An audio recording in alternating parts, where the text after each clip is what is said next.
चाहे हिंदू हो या मुसलमान, समाज में जीवन तो गुजारते हैं मगर बीमार होकर के। वो बीमारी क्या है? बहुत से मुसलमान वो हैं जो हिंदू को अपना नहीं समझता। वो समझता है कि मुसलमान हमारे अपने हैं, हिंदू हमारे गैर है। और ऐसे ही बहुत से हिंदू भी हैं जो सिर्फ हिंदू को अपना समझता और मुसलमान को अपना गैर समझता है। ऐसी थिंकिंग और सोच है कि नहीं है? है ना? बताइए ये सोच सही है या गलत? तो सही सोच को लाना है ना। एक एक बीमारी को पकड़ पकड़ के लाइए और हिंदू मुस्लिम सब मिल करके उसको खत्म कीजिए। इससे क्या होगा कि हमारे समाज में गली गली कुचे कुचे में शांति लहराएगी, एकदम फहराएगी शांति।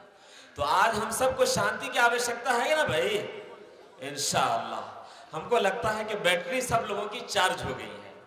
मैं उम्मीद ये रखता हूं कि बहुत ज्यादा लंबी बात नहीं करूंगा, शायद 1 घंटे की गुफ्तगू होगी हमारी, मगर मैं ये चाहूंगा कि इस 1 घंटे के अंदर अंदर में आप लोग हमारा साथ दें।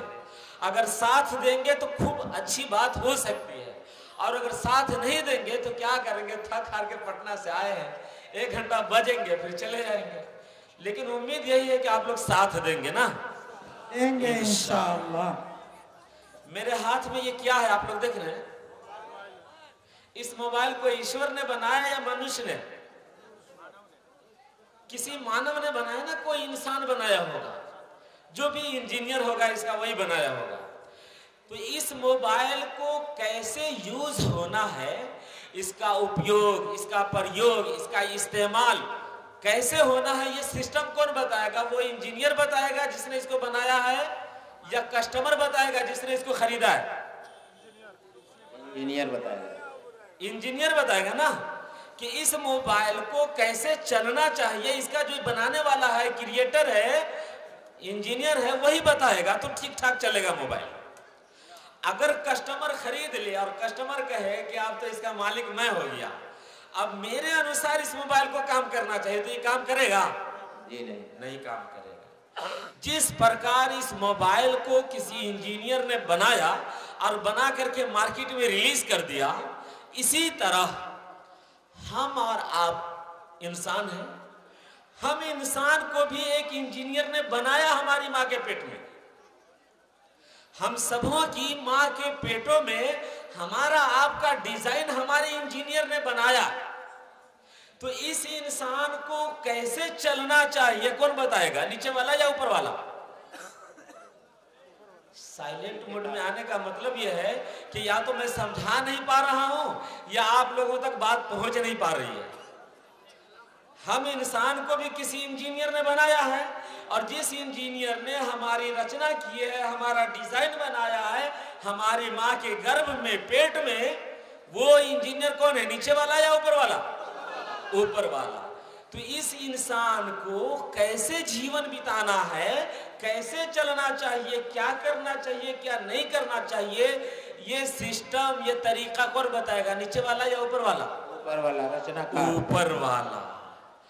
आज अगर हम लोग ऊपर वाले के सिस्टम को पढ़ ले और फॉलो कर ले तो कसम ऊपर वाले की दुनिया में अशांति खत्म हो जाएगी और हर तरफ शांति शांति शांति, पीस, अमन, सुकून, सलामती की सदा होगी।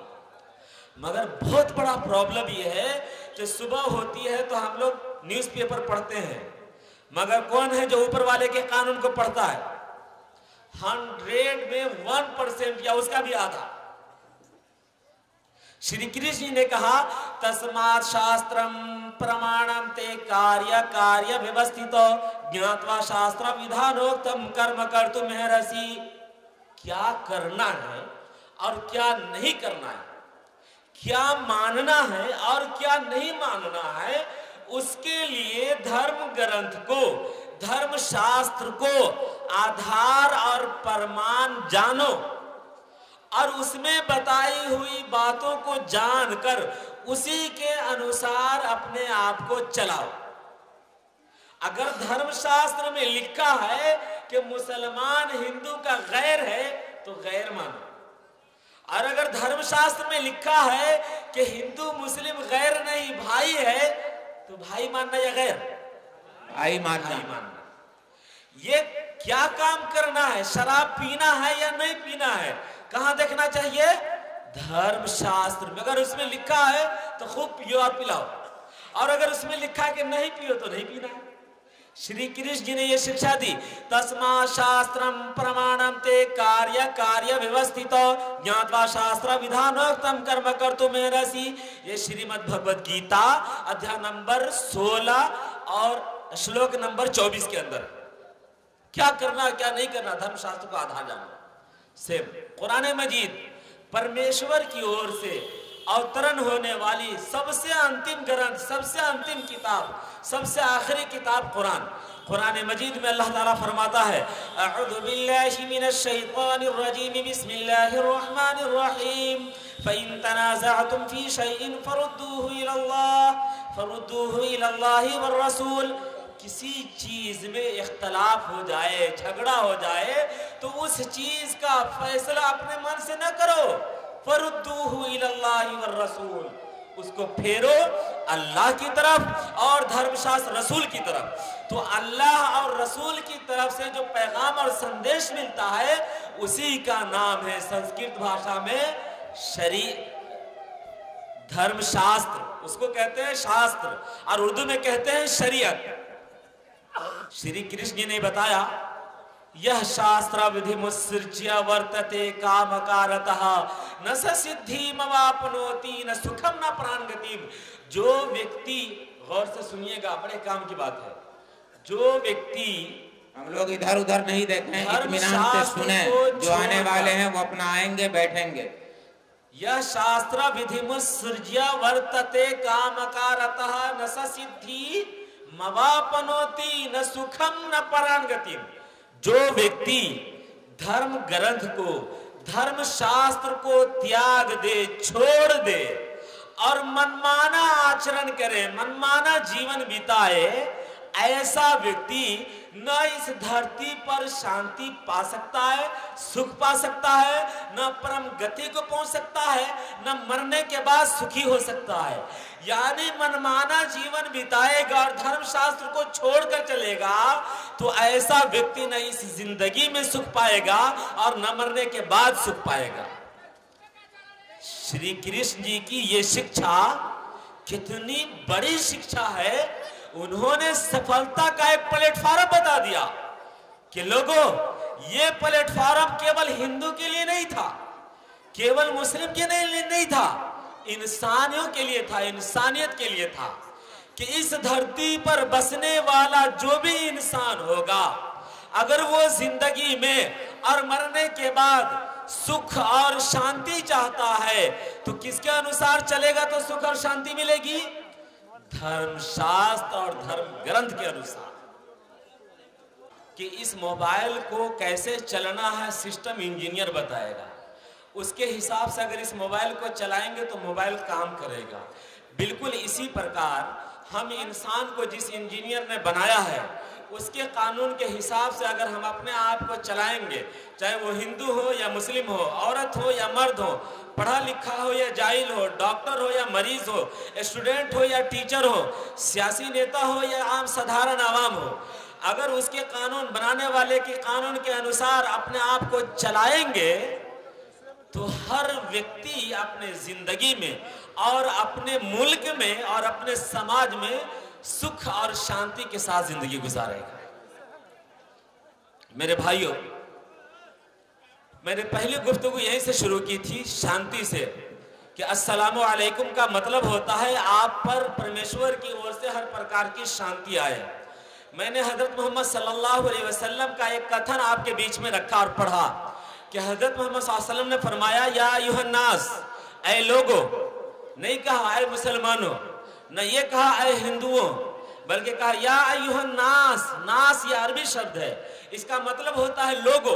ऐ लोगो, इन्ना रब्बकुम वाहिद, तुम्हारा पालन करने वाला परमेश्वर, तुम्हारी रचना करने वाला रचयिता, इस संसार का बनाने वाला ब्रह्मा, वो अपनी खुदाई में केवल एक अकेला है। इन्ना रब्बकुम वाहिद, तुम्हारा रचयिता वो एक अकेला है। व इन्ना अबाकुम वाहिद, और तुम्हारा बाप भी एक है, यानी एक ही माता और पिता की संतान है हम और आप लोग। महदीपुर के गांव में धरती पर किसी घर में एक व्यक्ति है, एक पुरुष और एक स्त्री, उनके 5 बच्चे हैं। ये 5 बच्चे आपस में क्या कहलाएंगे? एक ही माँ बाप से पैदा हुए हैं, भाई भाई कहलाएंगे कि नहीं कहलाएंगे? अगर इस पूरे गांव में एक ही माँ बाप की संतान 100 आदमी हो तो वो 100 आदमी आपस में क्या कहलाएंगे? दुश्मन, भाई भाई कहलाएंगे। लेकिन यही संख्या अगर बढ़ जाए, लाख करोड़ और 100 करोड़ तक पहुंच जाए और अरबों खरबों तक पहुंच जाए, तो क्या ये बदल जाएगा? भाई भाई नहीं रहेंगे? ये नहीं, भाई भाई रहेंगे। ऋग्वेद में बताया गया अंतम मनुजातम, पूरे मानवता, पूरे इंसान एक माता पिता की संतान है।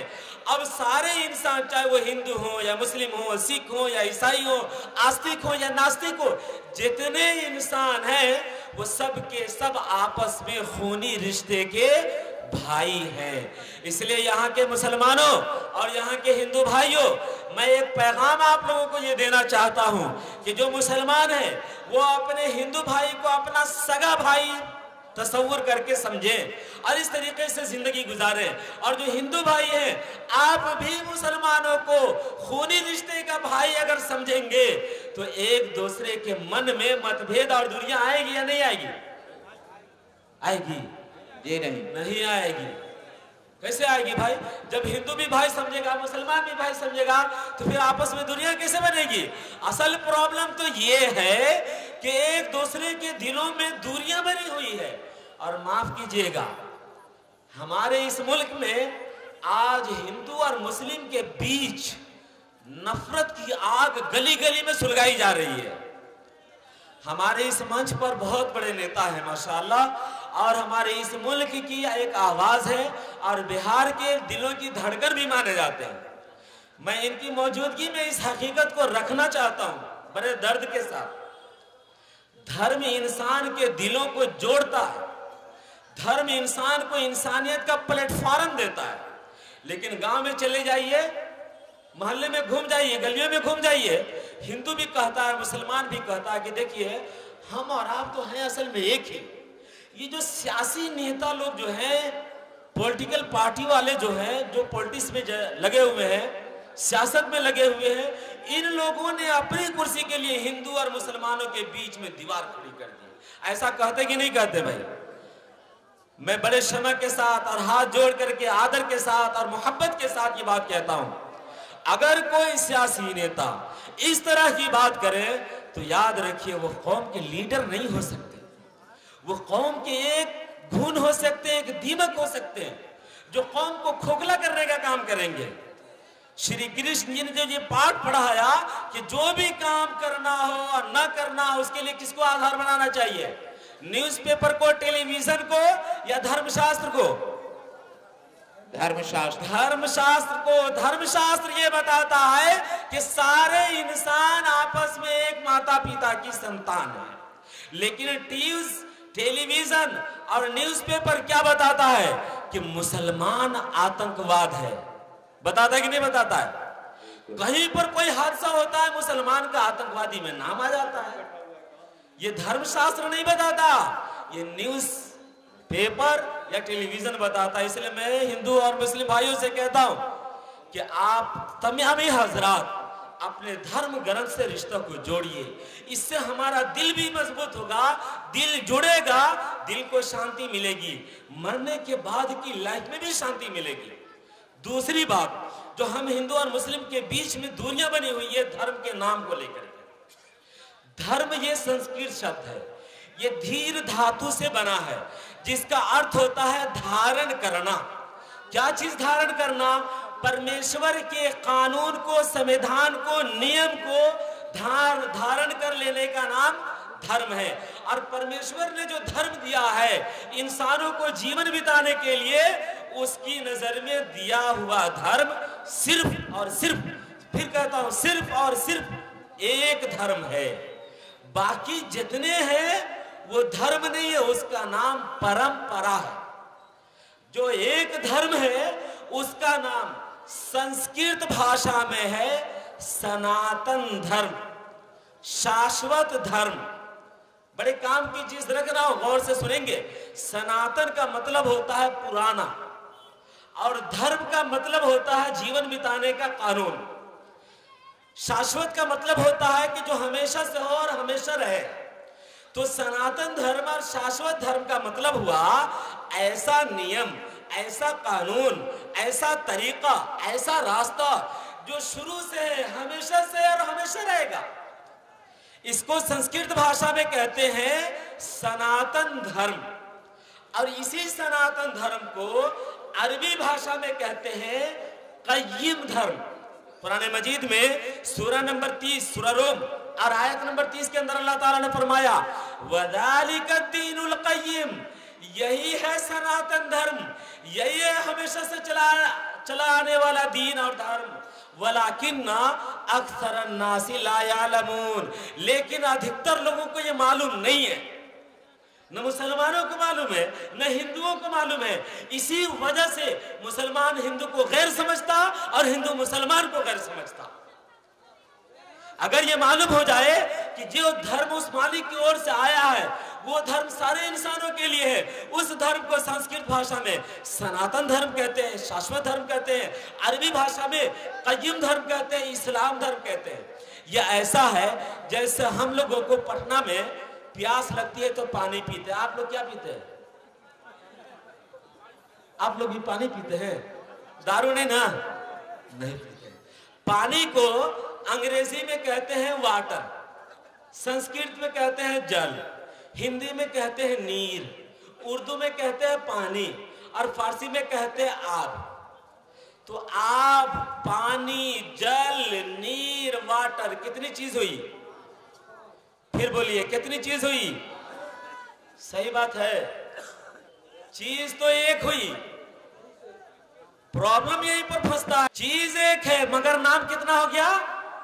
5। बिल्कुल चीज तो नहीं ना बदली। अगर वाटर का, जल का, नीर का, तो चीज बदली नहीं ना। बिल्कुल इसी प्रकार मेरे भाइयों, हिंदू भाइयों और मुसलमान भाइयों और दूसरे धर्म से ताल्लुक रखने वाले, उनसे भी मैं कहता हूं कि ये सिर्फ नाम का अंतर है कि संस्कृत भाषा में सनातन धर्म शाश्वत धर्म कहते हैं और अरबी भाषा में क़य्यिम धर्म इस्लाम धर्म कहते हैं।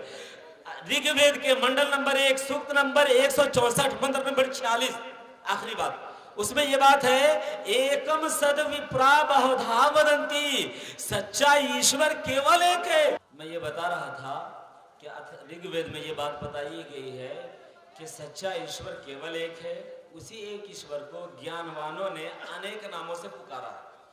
कुरान मजीद में भी अल्लाह ने कहा है कुल उदुल्लाह अबिदुर रहमान, अल्लाह कहो, रहमान कहो, अय्यम्मा तदउ फलहुल अस्माउल हुस्ना, उसके अच्छे अच्छे बहुत नाम हैं। यह ऐसा है जैसे संस्कृत में जल, नीर, वाटर, पानी और आब कहा, ऐसे ही संस्कृत भाषा में कहते हैं ईश्वर, अंग्रेजी में कहते हैं गॉड, फारसी में कहते हैं खुदा और अरबी में कहते हैं अल्लाह। अल्लाह सिर्फ मुसलमानों का नहीं है और ईश्वर सिर्फ हिंदुओं का नहीं है, बल्कि ये सिर्फ नाम का अंतर है, अलग अलग भाषा का अंतर है, वरना वो है मालिक केवल एक अकेला। मैं अब चूँकि हमारे दरमियान एक अजीम मेहमान आप हजरात के बड़े महबूब और मुकर्रब मौजूद हैं और उन्हें जाना भी है, कई प्रोग्रामों से होकर के आए हैं। मैं अपनी बात यहीं ख़त्म करता हूँ और दुआ करता हूँ कि अल्लाह ताला कही हुई बातों में तासीर पैदा फरमा दे, लोगों के लिए हिदायत का ज़रिया बना दे और समाज, सोसाइटी, मुल्क और रियासत, स्टेट में फैलने का, शांति के फैलने का ज़रिया बना दे। आमीन। व आखिर दावाना अल्हम्दुलिल्लाहि रब्बिल आलमीन।